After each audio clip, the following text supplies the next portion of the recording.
A human foot was sent to a political party's headquarters.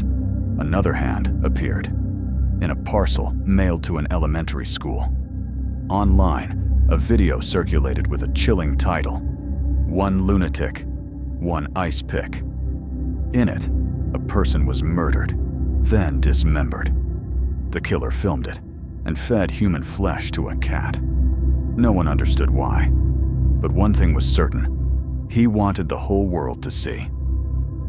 I am Detective Johnny, a specialist in reopening cold cases. And today, I will tell you about a crime staged like a movie, in which the killer wanted not just blood, but an audience. Montreal, Canada, May 2012. A seemingly peaceful morning at the Conservative Party of Canada headquarters. Printers hummed steadily. Keyboards clicked. Coffee still steamed on employees' desks. Then a parcel was delivered. No sender. No unusual signs. Just a brown cardboard box, carefully taped and surprisingly heavy. The employee who received the package tapped it a few times, then used a paper cutter to slice open the lid. Zip. The moment the tape was cut, the lid sprang open. A smell gushed out first. A foul, pungent, suffocating stench, like rotten meat festering in garbage for days. He froze, his throat constricted. Then his eyes widened. He stumbled backward. His hands trembled. His mouth hung open, but no sound could escape. Inside the box was a human foot, still with dried blood on the toenails, wrapped in a plastic bag. The pale skin was taut like rubber, with dark bruises around the ankle. Leg hair still clung with dust and red fibers, as if it had been severed from a living body just hours before. The office plunged into chaos. People screamed. Some vomited. Others stood frozen like statues.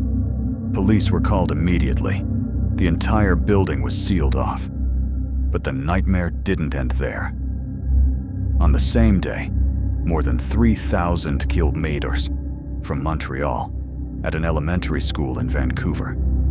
Another package was delivered to the principal's office, also with no sender. When it was opened, inside was a human hand. Blood still pooled under the fingernails. The fingers were contorted as if in extreme pain. There was a sharp, clean knife cut at the wrist. Very professional, very decisive. 2 parcels, 2 cities, 2 body parts. And behind it all, only one killer. One who did not kill to hide, but killed to boast. One who was playing a cat and mouse game with an entire country. While the police were still struggling to identify the victim, another nightmare was silently spreading through the internet. Not through the press, not through television, but through anonymous forums where the light of the law had never touched, where morbid curiosity was the only currency. And there, a video was shared with a warning, not for the faint of heart. Video title, "One lunatic, one ice pick." The clip began with only the dim light from an old nightlight. The room was dark. The screen shook slightly. The silence in the space was suffocating. A young man was tied to the bed, his hands and feet bound with tape, his mouth gagged, his eyes wide open, staring into the camera as if pleading for help. From the shadows, a man appeared, dressed entirely in black. His face was cold as stone, pale, expressionless. In his hand, steel gleamed, a long, sharpened ice pick. And then, music began to play. True Faith, the classic hit by New Order. A gentle, almost peaceful melody. But in that setting, it became a ghostly funeral dirge. Every drumbeat, every lyric, like a taunt from hell. The killer approached. No haste, no trembling hands. He aimed, he breathed. Then, stab. The ice pick plunged down. 1 stab, 2 stabs. Blood spurted in streams. The victim writhed in despair. No one heard his screams. No one came. The camera shook slightly, as if it too felt revulsion. But it didn't stop. It recorded everything. After dozens of stabs, the killer stopped, turned to look directly into the camera, and smiled. A chilling smile. Empty, as if there was no soul left within him. The video cut, abruptly, decisively.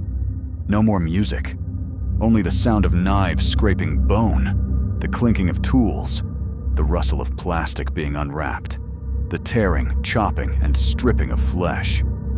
Blood splattered onto the bedsheets.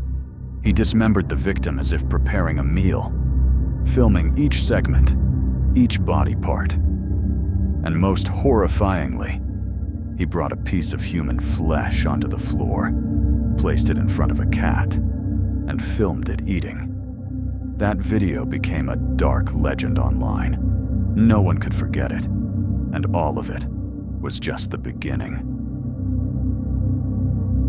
In the cold interrogation room, only the faint hum of the old ventilation fan echoed like a ghostly whisper. The dim fluorescent light cast a harsh glow on the strained face of Detective Claude Gauthier, a man who had solved dozens of serious cases, but had never seen anything like this. Before him was a computer screen, replaying a video that sent shivers down the spines of all officials. It wasn't the gore that haunted him, but the way the killer filmed the video, still, meticulous, almost aesthetic, as if he wasn't committing murder, but directing a morbid cinematic masterpiece. Claude rewound, then replayed, zoomed in on every tiny frame. Not a single detail escaped his seasoned eyes, honed over years. A bedspread with a pattern resembling dried bloodstains, later identified as manufactured in Eastern Europe. Old yellow wall tiles, only seen in some cheap apartment buildings in Berlin. And most notably, a Casablanca movie poster, hanging on the wall like a dark joke. "Here's looking at you, kid." Each item, not by chance. They were clues he left behind, or deliberately planted as a sick game. And then, they identified him. Luka Magnotta. Real name, Eric Newman. 29 years old. His profile appeared. Cold as a death certificate. Amateur model. Actor in adult films.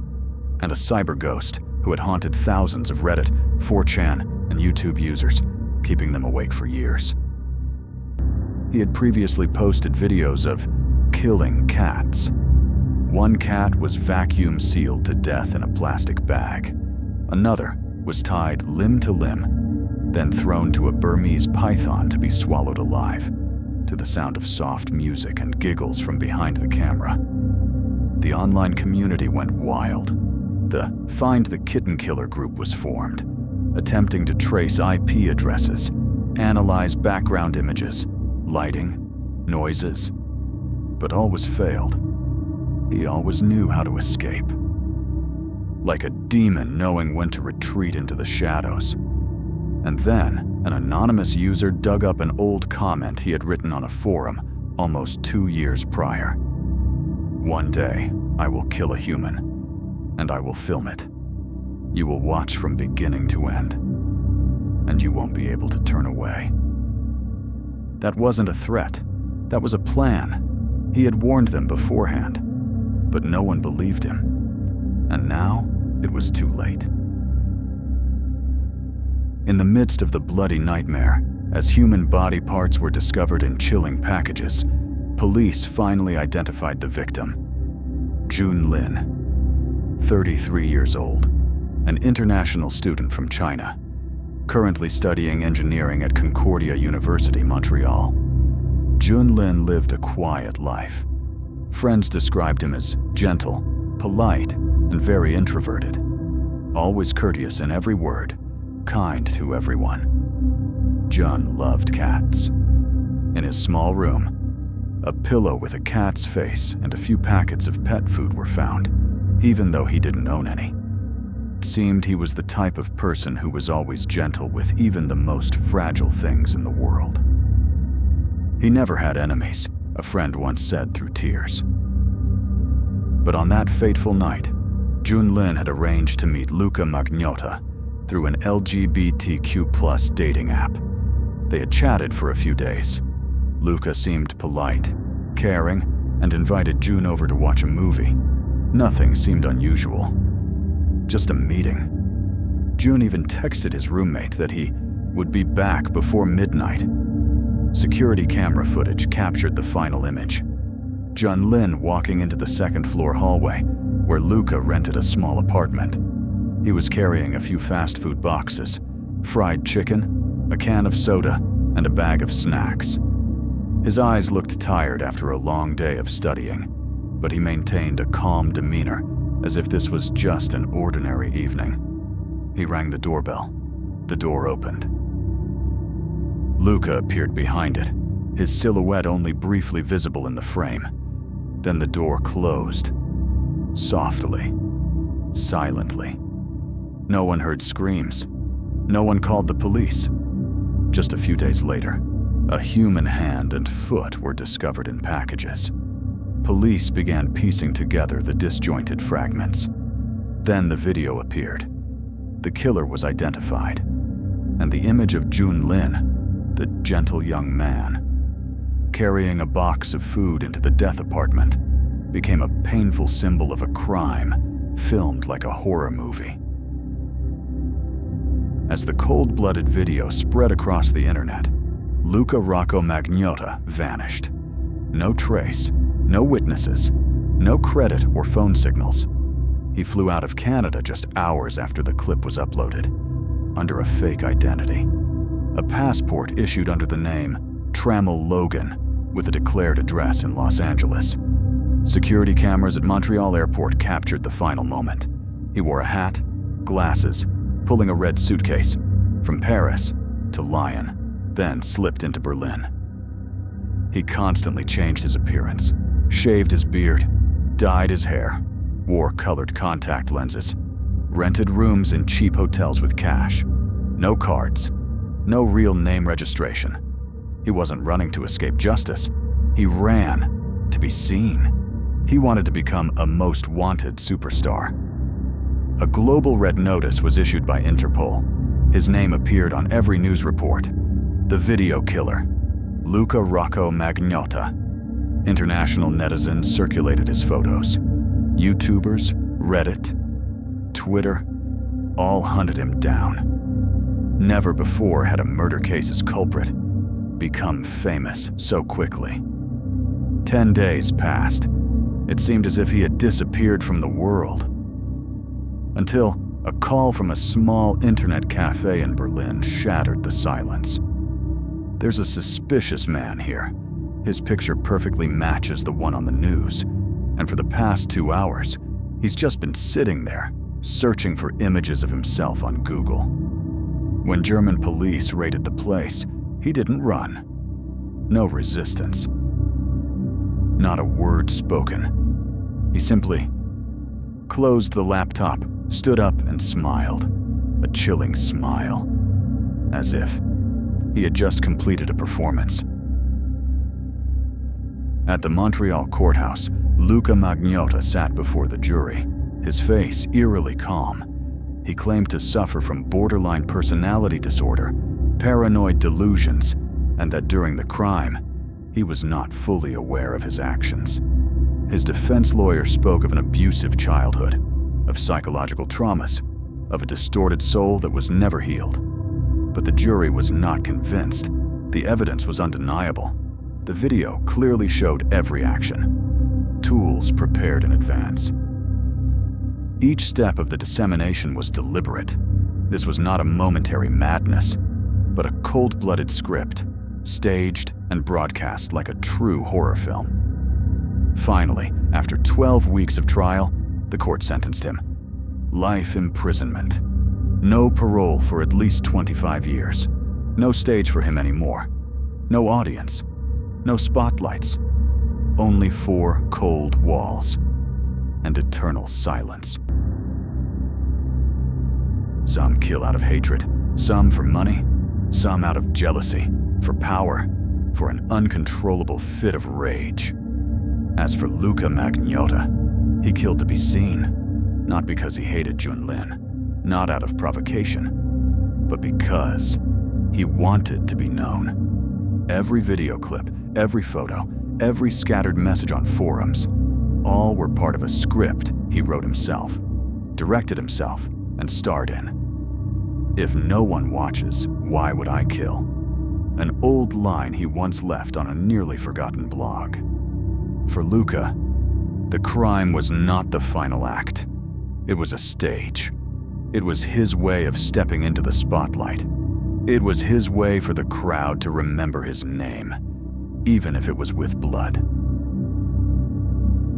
I've traced many cases. Some kill to conceal. Some kill impulsively. But Luka Magnotta was different. He didn't want to hide. He wanted to be seen. In his mind, every stab was a film scene. Every news article written about him was applause. And the more people shivered, the more satisfied he became. The modern world gives us a strange kind of power. Anyone can become known. Just be crazy enough. But I always believed the spotlight cannot erase the darkness. Even if he dominated the airwaves for a time, ultimately, the silence of the prison bars would be the final word. I am Detective Johnny, a specialist in reopening cold cases. If you believe that crimes should not be forgotten, if you want to join me in unearthing cases still shrouded in darkness, then subscribe to the channel and hit that little bell. Because every week, I will take you to places where the truth lies buried. This is Detective Johnny. See you in the next case file. Not everyone famous is a hero. Not every shared video is entertainment. Because somewhere out there, someone is waiting to cast you in the next role, in their own video,